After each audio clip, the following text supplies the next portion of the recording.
kapamilya, Thursday Kamorkada Isay nato kung unsa ba ang mga ganap din na sa MOR 101.1 lokal na tuka. Kauban syempre sina DJ Tokoy Martin and Inday Silya. Kamay buntag sa inyo ha. Good morning Philippines and hello world mga kapamilya. This is Robbie Domingo and Tony Gonzaga. Charot! Ito po ang yung Koreanong Bisaya, anyong DJ Kokoy Martin. And of course, DJ Inday Sriaca, aka Priscilla na Agnes.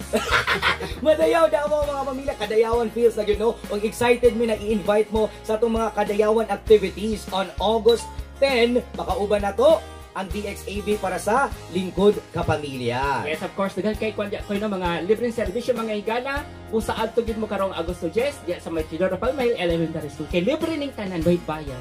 Oh yes, og exciting po kay nga tong August 18 kay Kapamilya Caravan mga boys. Og dira makauban nato ang pinaka-trending na you don't know the name is the fake is the cassie. Ang kadre ng ginto. Ako ba na? Ikaw to si Daniela, dalaw nakapula o. Lain na nga Daniela kay murag na nabalikusan og kadena. Pero dili ko na kung dali to. Backpack akong gita.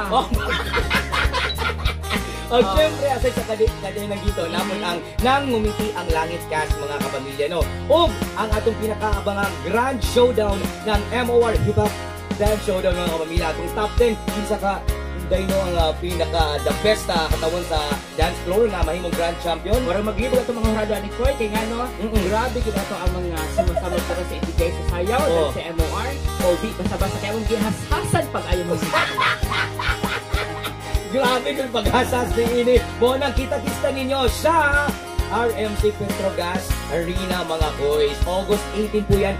Free admission mo nang paunahay gid mo para makita din yung paboritong mga artista o syempre ang inyong mga paboritong MOR DJ. And of course, mga higala magkalimot karon sa taon, uban ninyo sa MOR 101.1 ang mga gapnod sa Version 3.0 level up kay mas pina-level up yun ang ato ang katawa no mga gisig itong mga baba mga kapamilya. Daghang salamat and this has been your DJ Kokoy Martin, DJ Inday Sriaca. Back to you Michelle. Salamat mga kapamilya, mabalita ang may butas.